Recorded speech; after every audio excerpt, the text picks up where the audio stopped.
안녕하세요. 법도TV 엄정숙 부동산 전문 변호사입니다. 오늘은 주택도 재소전화의 신청이 가능한가에 관한 내용입니다.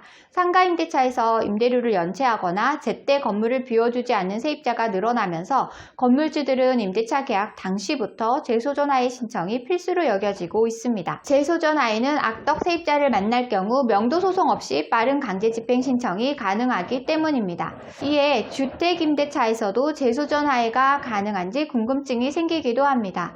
재소전화에는 세입자가 임대차 계약사항 위반을 사전에 방지하는 효과가 크기 때문에 주택임대차에서도 문의를 해오는 집주인들이 종종 있습니다. 원칙적으로는 주택임대차에서도 집주인과 세입자 간 동의만 있다면 재소전화의 신청이 얼마든지 가능합니다.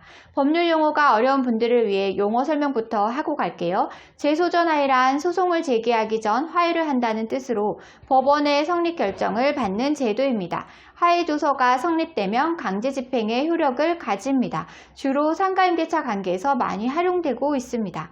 오늘 주제에 이어서 설명드립니다. 그렇다면 왜 현실에서는 주택 재소전화가 대중들에게 많이 알려지지 않은 걸까요? 대표적인 이유로는 월세 금액이 상가 임대차와 비교해 현저히 낮은 경우가 많기 때문입니다. 재소전화를 맺는 목적 중에 하나는 세입자의 차임 연체를 사전에 방지하려는 것 때문입니다. 하지만 월세 자체가 낮은 주택임대차에서는 재소전화를 맺는다는 건 집주인에게 신청 비용이 아깝게 느껴질 수도 있습니다. 이는 임대료 연체에 관한 법률과도 연관되어 있습니다. 상가임대차의 경우 3기 이상의 임대료를 연체했을 때 법률 및 재소전화의 조서 위반으로 규정하고 있습니다. 상가임대차는 임대료 자체가 주택 대비 상당히 크기 때문에 3기 이상 연체가 된 상황에서 법 절차까지 진행을 하게 되면 시간이 지체되어 보증금을 위협할 만큼 건물주의 피해가 커질 수 있습니다. 따라서 상가임대차에서는 건물주의 피해를 최소화하기 위해 재소전화가 필요한 것입니다. 반면 주택임대차에서는 상가 대비 낮은 월세임에도 2기 이상 월세가 연체된다면 법률 위반에 해당합니다. 즉 월세도 적지만 연체가 2기 이상이기만 하면 세입자를 내보낼 수도 있기 때문에 굳이 재소전화를 신청할 필요성이 낮다는 것입니다. 상가임대차에서도 임대료가 현저히 낮다면 건물주가 재소전화의 신청을 하지 않는 경우도 많습니다. 재소전화에는 어디까지나 건물주가 자신의 피해를 최소화하기 위한 제도인데 이를 이용하는 금액 대비 손해 위험이 현저히 낮다면 재소전화의 신청은 하지 않을 수 있을 것입니다. 한편 주택과 상가임대차에서 세입자에게 허락된 각각의 권리 차이도 주택 재소전화가 적은 이유이기도 합니다. 먼저 상가임대차는 세입자의 영업권이 중요한 요소가 됩니다. 즉 장사로 돈을 벌어야 생존권이 보장된다는 뜻입니다.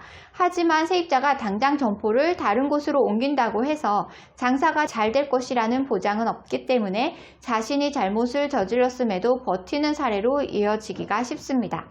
반면 주택임대차에서는 주거권이 기본적인 바탕이 됩니다. 다시 말해 집주인으로부터 보증금만 돌려받는다면 자신이 원하는 어디든 주거지를 구해서 나가는 것이 상가임대차만큼 어렵지는 않습니다. 따라서 상가와 주택은 세입자가 생각하는 권리에 대한 가치가 다르게 됩니다.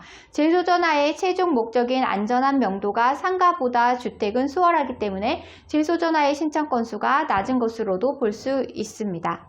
오늘은 주택도 재소전화의 신청이 가능한가에 관한 내용을 설명드렸습니다. 정리하자면 법률상 주택에 대해서도 재소전화의 신청을 하는 것은 문제가 없습니다. 상가 대비 차임 연체의 피해 금액이 크지 않아 주택 재소전화의 신청은 드문 편입니다. 부동산 명도 절차에서도 주택이 수월해 재소전화를 할 필요성이 낮다고도 볼 수 있습니다. 오늘 주제와 관련된 문의사항이나 재소전화에 관련 문의사항이 있으신 분들은 홈페이지에 문의사항을 남겨주시면 바로 답변 드리고 있는데요. 홈페이지는 네이버에서 엄정숙 변호사의 재소전화를 검색하시면 쉽게 찾으실 수 있습니다. 홈페이지에 접속하시면 상단 우측에 인터넷 무료 상담 메뉴가 보이실 텐데요. 파란색으로 체크된 부분은 명확하게 정보를 입력해 주시고 본문에 궁금한 내용을 입력해 주시면 바로 답변 드리겠습니다. 오늘은 여기까지 설명해 드렸고요. 다음에 더 좋은 부동산 법률 정보로 찾아뵙겠습니다. 저는 엄정숙 부동산 전문 변호사였습니다.